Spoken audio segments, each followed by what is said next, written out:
Siapa? Dia yang bikin video, kita yang bingung.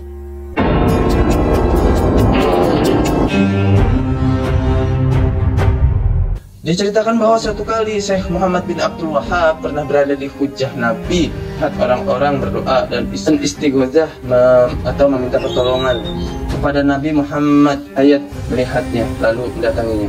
Syekh Muhammad lalu bertanya padanya, "Bagaimana pendapatmu tentang mereka?" Syekh Hayat menjawab dengan menukil firman Allah, "Sesungguhnya mereka itu akan dihancurkan kepercayaannya yang dianutnya dan akan batal apa yang selalu mereka kerjakan." Quran Surat Al-A'raf ayat 7. Guru berikutnya adalah Al-Hadis Ismail Al-Ajluni, Syekh Ibnu Badran. Syekh Ibnu Badran menceritakan bahwa para ulama hadis tersebut telah memberi ijazah kepada hadis kepada Syekh Muhammad bin Abdul Wahab. Gurunya yang kelima adalah Syekh Muhammad Al-Majmu'i. Beliau sangat dekat dengan Syekh Muhammad bin Abdul Wahab dan mencintainya sehingga beliau disiksa orang-orang Basrah karena kecintaannya tersebut. Setelah bukti-bukti ini, lalu kemudian ada orang yang mengatakan bahwa berfirasat jelek kepadanya. Sungguh ini amat lucu, membuat orang-orang yang mengerti sejarah itu akan tertawa sendiri. Banyak manusia yang meninggal. Bahkan terakhir Bapak Ibu sekalian, ketika merebut Hijaz Mekah dan Madinah, mereka menggunakan senjata Inggris untuk membunuh kaum muslimin. Dalam kitab ini, dan banyak kitab-kitab yang lainnya. Maka disebutkan dalam kitab ini, musibah terbesar yang menimpa umat Islam sepanjang sejarah umat Islam adalah fitnahnya Wahabi ini. Tuduhan yang kedua adalah tuduhan menjadi alat dan senjata Inggris, ya,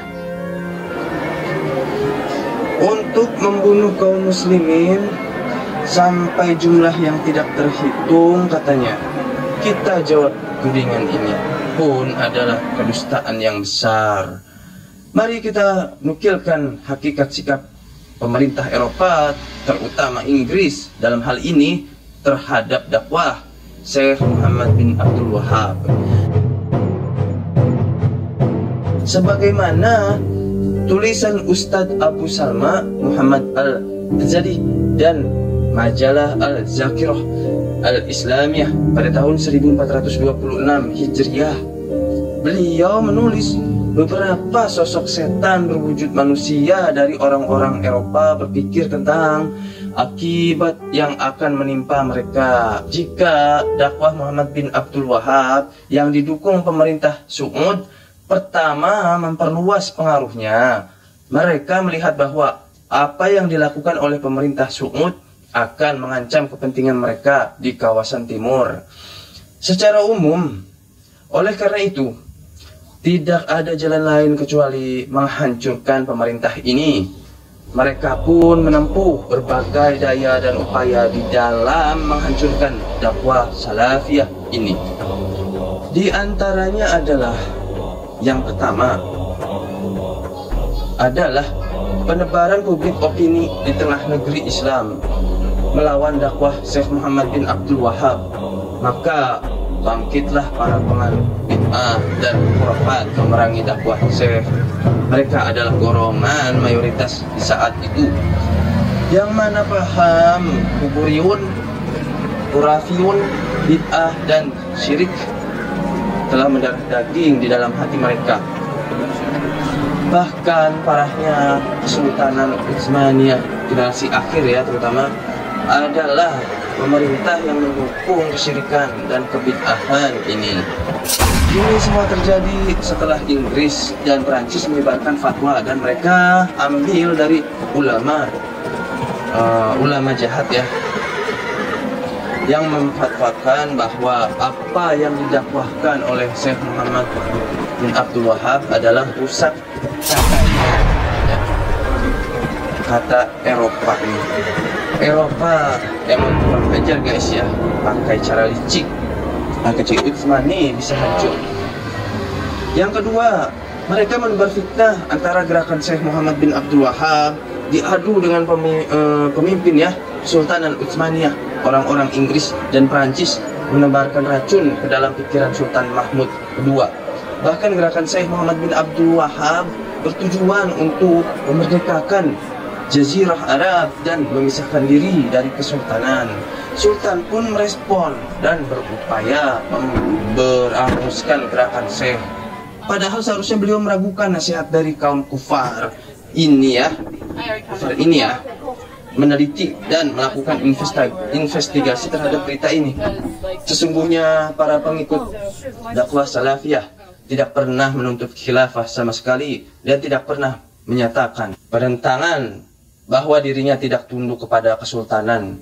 Namun sesungguhnya perselisihan itu hanya ada dalam dua hal yang paling asasi, yaitu yang pertama, permintaan para pengikut salaf tentang adanya keharusan untuk berkomitmen para jamaah haji dalam berpegang teguh dengan ajaran Islam dan mencabut semua yang keluar dari ajarannya. Ajaran Islam yang kedua, adanya perasaan pemerintah Utsmaniyah yang merasa tidak berdaya di hadapan kekuasaan gerakan Wahabi atau kota-kota suci yang berada di Hijaz. Sebab mereka tahu bahwa ketidakmampuan mereka ini berarti penurunan wibawa dan posisi mereka secara politik. Sesungguhnya Inggris dan Prancis mulai dari awal telah membenci gerakan Syekh Muhammad bin Abdul Wahab ini. Terlebih setelah pemerintah Alu Su'ud beserta orang-orang Qawasim mampu melakukan serangan telak terhadap armada Inggris pada tahun 1860 Masehi, sehingga perairan Teluk berada di bawah kekuasaan. Sesungguhnya asas-asas Islam yang murni menjadi fondasi dasar, terlebih menjadi fondasi dasar pemerintahan Su'ud yang pertama ini. Dan tujuan utama didirikan negara ini adalah untuk melawan kejahatan orang-orang asing di kawasan itu. Bukti berikutnya yang menunjukkan bahwa tuduhan ini adalah tuduhan dusta belaka ya, adalah tatkala Ibrahim bin Muhammad Ali Pasha, gubernur Mesir yang sangat benci dakwah Syekh Muhammad bin Abdul Wahab. Dia itu antek kafir Inggris yang menelikung Kesultanan Utsmaniyah, dan dia pendahulu Mustafa Kemal Pasha Ataturk, kaki tangan dari gerakan Yahudi Freemason atau Freemasonry ya. Dan kemudian berhasil menghancurkan Dar'iyah Pangeran Abdullah bin Su'ud setelah keberhasilan Ali Pasha ini. Ya Allah, aku pasrahkan diriku sepenuhnya pada saat ini. Inggris mengutus Kapten George Forster Sadler untuk memberikan ucapan selamat kepada Ibrahim Pasha dan mengajukan kerjasama antara kekuasaan darat Ibrahim Pasha dengan kekuatan laut armada Inggris dalam rangka menghadapi Qawasim yang merupakan penganut dakwah Muhammad bin Abdul Wahab. Nah, sahabat muslim, sungguh sangat jauh apabila dikatakan bahwa Muhammad bin Abdul Wahab itu adalah boneka atau antek-antek Inggris ya, dan digunakan serta menggunakan senjata Inggris katanya ya, untuk menghabisi kaum muslimin sampai tak terhitung, bahkan jumlahnya. Padahal dengan menyebarkan dakwah Salafi Wahabi yang diberkahi ini ke pelosok dunia lain ya, melahirkan para pejuang Islam. Di India, Syekh Muhammad Irfan dan pengikutnya membongkar kebobrokan Mirza Ghulam Ahmad Qadianiyah ya, pendiri Ahmadiyah, yang mereka adalah kepanjangan tangan kolonial Inggris saat itu di negeri mereka. Di Indonesia tercatat ada Tuanku Imam Bonjol, Tuanku Nan Renceh, Tuanku Nan Gepuk, dan selainnya dan sebagainya yang memerangi bid'ah, khurafat, dan maksiat kaum adat sehingga meletus perang Padri. Dan mereka semua ini adalah para pejuang Islam yang memerangi kolonialisme Belanda. Di Indonesia, belum lagi di Mesir, Sudan, Afrika, dan belahan negeri lainnya, yang mana mereka semua adalah para pejuang Islam yang membenci kolonialisme kaum kafir Eropa. Demikian sahabat muslim, semoga bermanfaat. Barakallahu fiikum. Wassalamualaikum warahmatullahi wabarakatuh.